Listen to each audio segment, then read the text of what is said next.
Good evening, students. Today we are here with another topic of political science, class 12th. Chapter number 3rd, Politics of Planned Development. Book number 2, नियोजित विकास की राजनीति. हिंदी में chapter का name है नियोजित विकास की राजनीति. मैं रिपीट कर रही हूँ हिंदी में फिर से, नियोजित विकास की राजनीति. स्टूडेंट्स, जो प्रीवियस वीडियोस थी, अगर आप इस प्रीवियस वीडियोस थी उनमें मैंने इस चैप्टर से रिलेटेड काफी जो इन्फॉर्मेशन थी वो मैंने आपको बता दी थी कि एक प्लानिंग कमीशन की जरूरत थी. थर्ड चैप्टर में हम थर्ड चैलेंज, जैसा कि आपको पता है, हम पढ़ रहे हैं, जो एक इकोनॉमिक चैलेंज था देश के सामने कि एक बिखरी हुई अर्थव्यवस्था थी आजादी के एकदम बाद. तो उस अर्थव्यवस्था को समेटना था, उसको एक तरह से एक नया रूप देना था. तो ऑब्वियस है उसके लिए एक प्लानिंग की जरूरत होती है. तो आपको पता है कि हमने वो प्लानिंग करने के लिए एक प्लानिंग कमीशन तैयार कर लिया था. प्लानिंग कमीशन मतलब होता है हिंदी में योजना आयोग हमने बना लिया था. उसके बारे में, उसका कंपोजिशन, उसके ऑब्जेक्टिव्स वगैरह मैं आपको प्रीवियस वीडियो में बता चुकी हूँ. आज मैं आपको सेकंड कमीशन बताऊंगी. साथ साथ मैंने फर्स्ट जो प्लानिंग कमीशन है, योजना आयोग है, उसके भी जो पॉइंट्स है वो मैंने साथ के साथ इन शॉर्ट लिख लिए हैं, ताकि साथ के साथ आप इन दोनों में भी कंपैरिजन कर लो. ये आज का हमारा टॉपिक है. लेकिन टॉपिक शुरू करने से पहले एक कुछ इंपॉर्टेंट टर्म्स होती हैं आपकी बुक में, वो मैं आपको जरूर बताऊंगी. वैसे ऐसे कोई नए वर्ड नहीं है आपके लिए, फिर भी मैं उनको बताऊंगी क्योंकि वो कई बार 1 और 2 मार्क्स में पूछ लिए जाते हैं. तो एक आपकी बुक में ही दिया हुआ है कि what is left and what is right. एक टॉपिक है ये बुक में, लेफ्ट और राइट क्या है. हिंदी में इनको कहते हैं वामपंथी और दक्षिणपंथी क्या है. दक्षिणपंथी मतलब होता है राइट और वामपंथी मतलब होता है लेफ्ट. क्लास जब हमने प्रीवियस वीडियो की थी उसमें मैंने आपको बताया था कि जब हमने अपना प्लानिंग कमीशन तैयार किया था, तो देखो, आर्थिक व्यवस्था को अगर ठीक करना है तो कोई ना कोई आइडियोलॉजी तो जरूर होती है, किसी न किसी विचारधारा को तो हमें फॉलो करना पड़ता है, क्योंकि जो टर्म्स हमने अपनी इकोनॉमी को देनी है वो एक विचारधारा से प्रभावित होती है या उस देश की स्थिति से प्रभावित होती है. तो हमारे सामने, क्योंकि हम हर चीज के लिए किसी न किसी से इंस्पायर थे उस टाइम, किसी न किसी से कुछ सीख रहे थे, तो हमारे सामने दो बहुत बड़ी शक्तियां थी उस टाइम, जैसे कि वर्ल्ड में यूएसएसआर, यूएसए. तो उनमें दो विचारधाराएं उस टाइम काफी फेमस थी. जैसे कि यूएसएसआर यानी कि जो आज रूस है, वहां पर आज यही विचारधारा आज भी बहुत फेमस है. और उसकी वजह से 1930 से 1940 में रूस ने काफी अपनी इकोनॉमी को संभाला था. तो हमारे सामने एक तो सोशलिस्ट मॉडल था और एक हमारे सामने था कैपिटलिस्ट मॉडल. इन्हीं दोनों मॉडल्स को ही हम समाजवादी और पूंजीवादी विचारधारा कहते हैं. देखो, सोशलिस्ट मॉडल मतलब होता है समाजवादी विचारधारा, यानी कि जो समाजवादी सिद्धांतों पर आधारित हो, समाजवादी. और जो कैपिटलिस्ट मॉडल होता है वो यानी कि जो पूंजीवादी विचारधारा से प्रभावित हो. तो दो देशों में, एक में जो यूएसए में पूंजीवादी विचारधारा थी और यूएसएसआर में समाजवादी विचारधारा थी.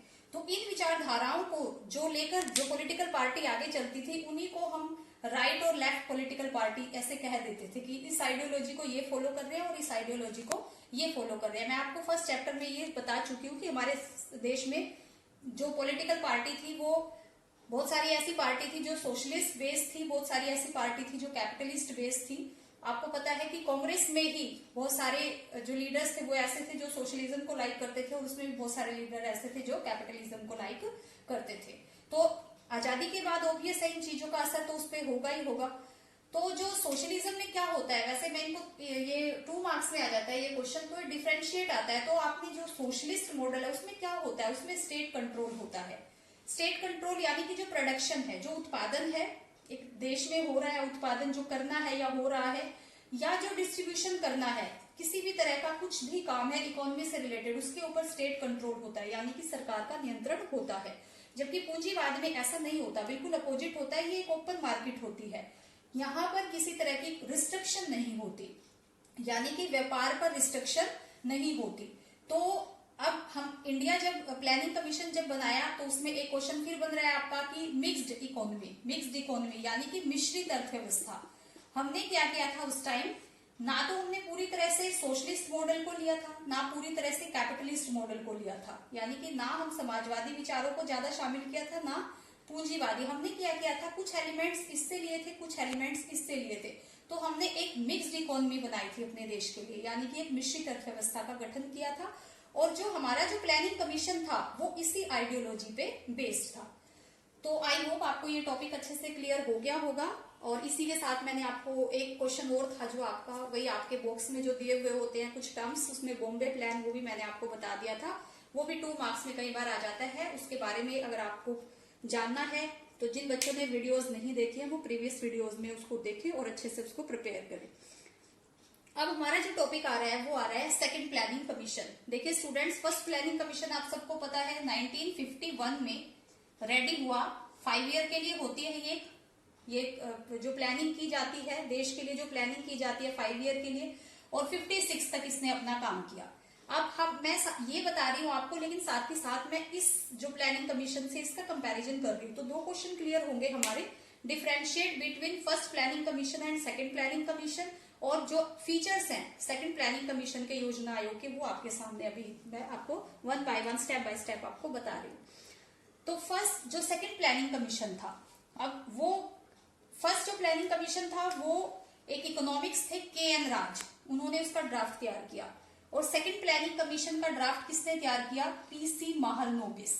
ये भी एक बहुत बड़े इकोनॉमिक्स थे। देखिए एक आप इतने बड़े प्लानिंग बना रहे हो, एक देश के लिए प्लानिंग बना रहे हो, तो उसके लिए आपके अंदर वो कैलिबर होना जरूरी है। तो महालनोबिस जो थे वो साइंटिस्ट भी थे और एक बहुत बड़े इकोनॉमिक्स थे। उन्होंने सेकंड कमीशन का ड्राफ्ट तैयार किया। उसके बाद क्या था इसमें सेकंड फीचर क्या है कि क्विक स्ट्रक्चर फॉर्मेशन, यानी जो इसका फॉर्मेशन था एक तरह से कि आर्थिक व्यवस्था को एक गति देनी है हमने, वो कैसी होगी? वो बड़ी तेजी से होगी, यानी कि काम जो करने हैं वो बहुत क्विकली काम करने हैं। जबकि जो पिछला कमीशन था वो थोड़ा स्लो बेस था, यानी कि हमने एकदम से इतना काम नहीं करना है, जो हमारी स्पीड होगी वो एक तरह से स्लो होगी। लेकिन इसमें क्या था कि एक क्विक हमने मतलब एक स्पीड, इसको एक स्पीड प्लानिंग कमीशन भी कहा जाता है, फास्ट प्लानिंग कमीशन, यानी कि ये बहुत फास्ट था। थर्ड क्या था इसमें? अब देखिए ग्रोथ किसकी करनी थी? जो पहला प्लानिंग कमीशन था वो एग्रीकल्चर बेस्ड था, यानी कि इसने खेती की तरफ ज्यादा ध्यान दिया कि हमने अपने, क्योंकि क्या था कि एग्रीकल्चर जो थी हमारी वो ब्रिटिश टाइम से ही काफी इन्फ्लुएंस थी, काफी बिखरी हुई थी। तो उसको समेटने के लिए हमने फर्स्ट प्लानिंग कमीशन में उस पर जोर दिया। अब जो सेकंड प्लानिंग कमीशन है उसमें हमें लगा कि इंडस्ट्री पे जोर देना चाहिए, तो इंडस्ट्रियलाइजेशन पे इन्वेस्टमेंट किया गया गवर्नमेंट के द्वारा, यानी इंडस्ट्री को बढ़ावा दिया। बड़ी बड़ी इंडस्ट्री स्टैब्लिश की गई गवर्नमेंट के द्वारा। अब इसका जो एक मॉडल तैयार कर रहे थे, ड्राफ्ट बना रहे थे, कांग्रेस पार्टी थी, सबको पता है उस टाइम। तो कांग्रेस पार्टी ने अपना सेशन वहां पे मद्रास में किया, अवादी में। अवादी एक प्लेस का नाम है मद्रास में। तो वहां पे क्या था, ये जो प्लानिंग कमीशन था ये समाजवादी विचारधारा से ज्यादा प्रभावित था। समाजवादी विचारधारा का इसमें ज्यादा प्रभुत्व माना जाता है, यानी ये सोशलिस्ट बेस्ड माना जाता है ज्यादा। इसमें क्या किया? अब देखिए इसमें समाजवादी का एक लक्षण ये भी दिखाई देता है कि इन्होंने टैरिफ ऑन इम्पोर्ट्स, यानी जो बाहर से जो गुड्स आती है देश में उसके ऊपर इन्होंने क्या किया? आयात शुल्क लगा दिया, एक तरह से बैरियर लगा दिया उस पे ज्यादा। जैसे हम जब बाहर से कोई चीज आ रही है, जब उस पे हम ज्यादा अपना टैरिफ या आयात कर लगा देते हैं, टैक्स लगा देते हैं, तो क्या होती है वो चीज अपने देश में महंगी हो जाएगी। हमारे यहाँ पे उस टाइम क्या था कि जो फॉरेन गुड्स थी वो सही पड़ती थी, जबकि जो डोमेस्टिक प्रोडक्शन था वो महंगा पड़ता था। तो देश ने डोमेस्टिक प्रोडक्शन को ऊपर उठाने के लिए, क्योंकि हमने इंडस्ट्री को डेवलप करना था, क्या किया? जो आयात शुल्क को बढ़ा दिया। इससे क्या हुआ कि बाहर से आने वाला जो सामान है वो हमारे देश में कम होगा। ये इसलिए किया गया ताकि डोमेस्टिक इंडस्ट्री को प्रमोट किया जाए। तो अब इसमें और क्या क्या किया गया? इसमें बहुत सारी इंडस्ट्रीज डेवलप हुई। हैवी इंडस्ट्रीज जो, जैसे इलेक्ट्रिसिटी को डेवलप किया गया, रेलवे को डेवलप किया गया, स्टील इंडस्ट्री को डेवलप किया गया। इसके लिए जो इसके अलावा जो कम्युनिकेशन इंडस्ट्री थी उसको भी काफी डेवलप किया गया। ये एक तरह से इसकी अचीवमेंट्स थी। देखिए जो हमारा फर्स्ट प्लानिंग कमीशन था उसने एग्रीकल्चर पे जोर दिया, डैम्स बनाए। आपको पता है भाखड़ा डैम, नांगल डैम मैंने आपको बताया था। भाखड़ा डैम जो था, हीराकुंड डैम था, वो दोनों डैम उसी प्रोजेक्ट में तैयार हुए थे, इरिगेशन फैसिलिटीज पे। इसमें क्या था? इंडस्ट्री पे जोर दिया गया।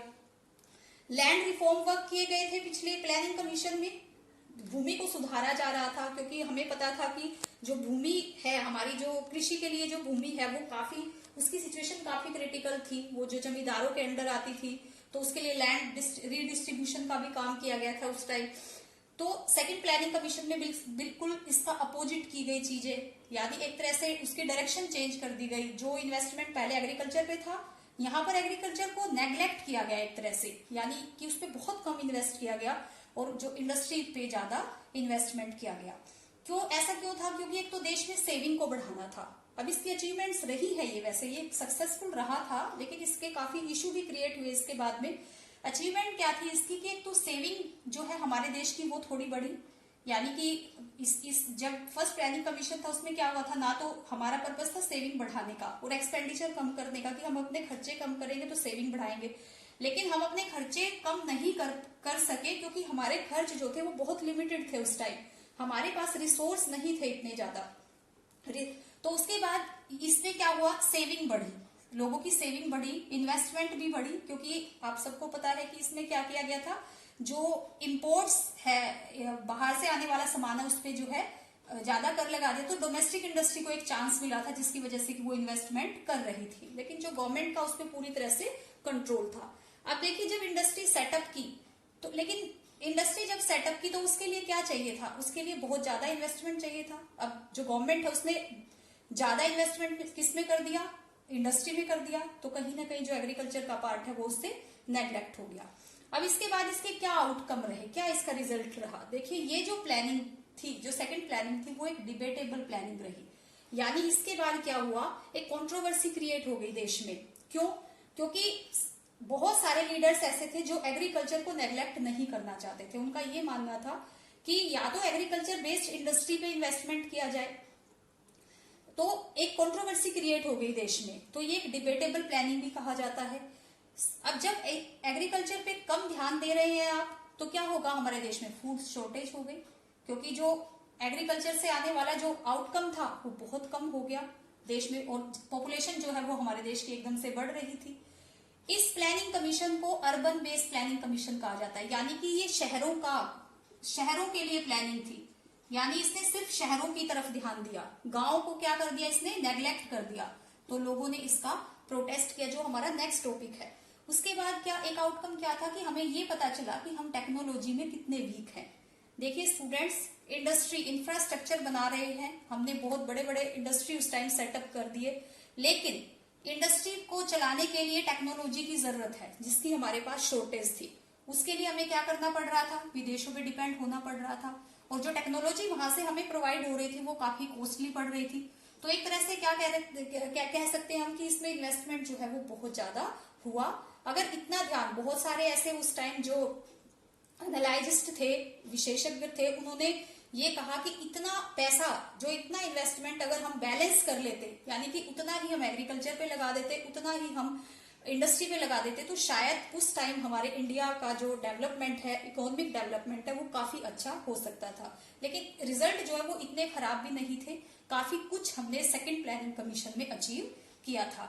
नेक्स्ट जो टॉपिक है आपके, वो इस प्लानिंग कमीशन के जो आउटकम्स हैं, क्यों ये एक डिबेटेबल इशू बना, और एक पब्लिक और प्राइवेट सेक्टर किस तरीके से अराइज हुए उसके बाद, वो आपका टॉपिक है नेक्स्ट। और एक इसी से जुड़ा हुआ एक टॉपिक है, क्योंकि देखिए मैंने आपको बताया कि एग्रीकल्चर को नेग्लेक्ट किया तो लोगों की आवाज उठी, तो इसी से रिलेटेड एक और टॉपिक है हमारा ग्रीन रेवोल्यूशन, जिसके बारे में आप जानते हो, हरित क्रांति, क्योंकि हमने एग्रीकल्चर को भी प्रमोट करना था। तो आज के टॉपिक में इतना ही, और इस टॉपिक पे बेस्ड 3 या 4 क्वेश्चन बनते हैं, वो मैं अभी आपको इस लेक्चर के बाद, वो क्वेश्चन हिंदी और इंग्लिश दोनों मीडियम में मैं आपको अभी वो क्वेश्चन दे रही हूँ। आप उन क्वेश्चंस को अपनी रफ नोटबुक में अच्छे से राइट करेंगे। So student, this is your assignment on given topic. जो टॉपिक आज कराया उसकी असाइनमेंट है, फर्स्ट है differentiate between first planning commission and second planning commission. प्रथम योजना आयोग और दूसरे योजना आयोग में क्या अंतर था। सेकंड है differentiate between the capitalist and the socialist models of development. विकास की पूंजीवादी व समाजवादी विचारधाराओं में क्या अंतर था। और थर्ड क्वेश्चन इसमें से है, what was Bombay plan, Bombay plan क्या था। तो स्टूडेंट्स, ये तीनों क्वेश्चंस जो आज के टॉपिक है आप उसी पे बेस्ड हैं, आप इनको बहुत अच्छे से अपनी रफ नोटबुक जो भी आपके पास अवेलेबल है उसमें राइट करेंगे। Thank you so much. Have